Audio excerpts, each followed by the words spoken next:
আমি আপনাদের বলি, আমরা যদি করতে পারতাম না, অনেক কিছু করতে পারতাম।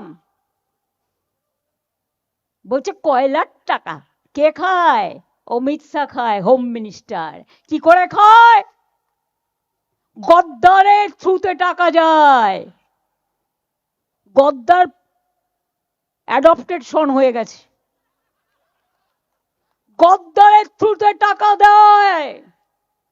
সাথে আছে এক জগন্নাথ। জগন্নাথ ধামের জগন্নাথ নয়, পুরীর জগন্নাথ নয়, বড় ডাকাত জগন্নাথ বিজেপির।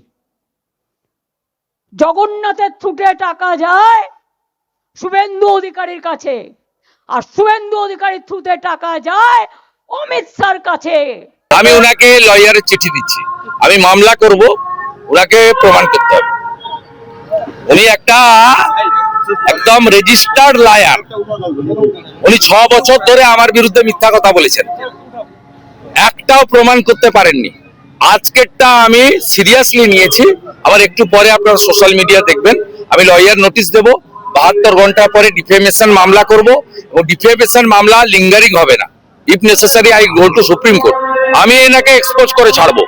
আমি স্বাধীনতা সংগ্রামীর পরিবারের ছেলে। আমার বাড়ির বিপিন অধিকারী ব্রিটিশকে তাড়িয়েছে, আমি নন্দীগ্রামের মানুষকে নিয়ে সিপিএম কে তাড়িয়েছি। আমি আপনাদের সামনে কথা দিলাম, এই মিথ্যাবাদী জামাতিদের মুখ্যমন্ত্রী খালা মমতাকে আমি তাড়াবো।